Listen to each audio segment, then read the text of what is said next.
Madame, monsieur, bonsoir. Merci de nous rejoindre sur Immédiat. Vous suivez votre journal L'éclaireur. À la une de l'actualité, drame à l'église Notre-Dame du Perpétuel Secours à Delmas 75 ce dimanche 5 janvier 2025. Une attaque armée a endeuillé l'église Notre-Dame du Perpétuel Secours ce dimanche 5 janvier 2025. Puis, mission de paix en Haïti, 200 nouveaux membres. C'est le nombre de nouvelles recrues en moins de 48 heures. Ce vendredi 3 janvier, 83 soldats salvadoriens et guatémaltèques avaient déjà intégré la mission de paix en Haïti. Dans l'international, bras de fer entre les États-Unis et le Honduras, la présidente du Honduras, Madame Xiomara Castro, a averti les États-Unis lors d'une adresse à la nation que son gouvernement pourrait fermer les bases militaires américaines présentes sur son territoire.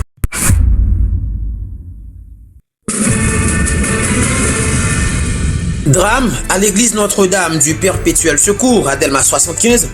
Une attaque armée a endeuillé l'église Notre-Dame du Perpétuel Secours à Delmas 75 ce dimanche 5 janvier 2025. L'incident a coûté la vie à Robertson Rendel, jeune entrepreneur et membre de l'équipe d'accueil de l'église, abattu dans la cour de l'établissement. La police nationale d'Haïti, alertée rapidement, s'est déployée sur les lieux pour sécuriser la zone. En effet, des individus habillés de façon à se fondre facilement dans la foule ont ouvert le feu dans le parking de l'église pendant la messe de 7 heures, provoquant un mouvement de panique générale. Cet événement tragique vient s'ajouter à la longue liste d'actes de violence qui secouent le pays. Sous le choc, les habitants de Delmas dénoncent la montée inquiétante de l'insécurité, même dans les lieux de culte. Ils pointent du doigt l'incapacité des autorités à contenir les gangs armés qui terrorisent la population. Pour l'heure, aucune arrestation n'a été signalée et la PNH reste silencieuse. Robinson Rendel, 37 ans, selon le porte-parole adjoint de la PNH, il a reçu 9 projectiles, dont 4 dans la tête.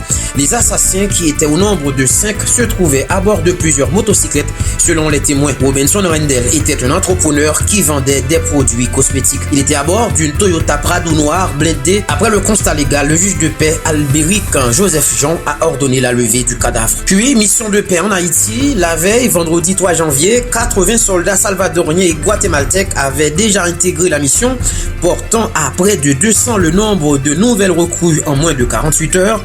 Le commandant en chef de la mission de paix en Haïti, le policier kenyan Godfrey Otunge, a salué l'engagement du Guatemala dans cette mission internationale. Il a également annoncé une intensification prochaine des opérations contre les gangs armés sévissant sur le territoire haïtien, tout en renouvelant l'appel à ces groupes criminels pour qu'ils déposent les armes. Dans une note officielle, les États-Unis ont souhaité la bienvenue aux troupes venues du Guatemala et du Salvador, de la MMS, aux côtés de la police nationale d'Haïti dans la lutte contre les gangs. Avec l'arrivée de ce nouveau contingent, la mission multinationale continue de se structurer pour répondre aux défis sécuritaires d'Haïti. Alors que l'insécurité gagne du terrain, la coopération internationale se renforce pour soutenir la PNH et rétablir un climat de paix en Haïti.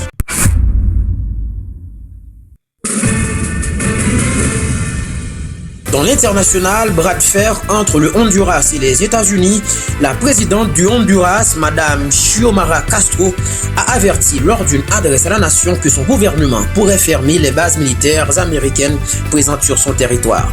Cette déclaration intervient en réponse aux annonces du président élu des États-Unis, Donald Trump, qui prévoit une expulsion massive d'immigrants en situation irrégulière dès son entrée en fonction le 20 janvier prochain. Face à une attitude hostile d'expulsion massive des Honduriens, nous devrions envisager un changement dans nos politiques de coopération avec les États-Unis, en particulier dans le domaine militaire. Ces bases, maintenues sur notre sol depuis des décennies sans aucune compensation financière, n'auraient plus de raison d'être au Honduras, a déclaré Madame Castro, dénonçant une injustice historique et appelant à une révision des relations bilatérales. Madame Xiomara Castro a toutefois tenu à tempérer ses propos, exprimant son souhait de voir l'administration Trump adopter une approche plus conciliante. Nous espérons que la nouvelle administration sera ouverte au dialogue, constructive et amicale, et qu'elle évitera des représailles inutiles contre les migrants honduriens qui, en général, contribuent de manière significative à l'économie américaine. Cette situation s'inscrit dans un contexte de tensions croissantes entre les États-Unis et plusieurs pays d'Amérique centrale préoccupés par les politiques migratoires strictes annoncées par le président élu.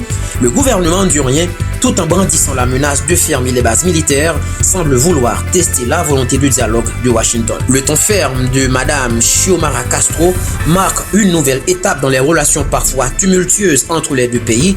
Reste à voir si cette mise en garde débouchera sur une révision des politiques migratoires américaines ou sur un bras de fer diplomatique à l'aube de la nouvelle administration Trump. C'est la fin de cette édition. Merci de votre fidélité. Vous avez suivi votre journal sur Immédiat. Prenez bien soin de vous. Je vous aime et à bientôt. L'éclaireur.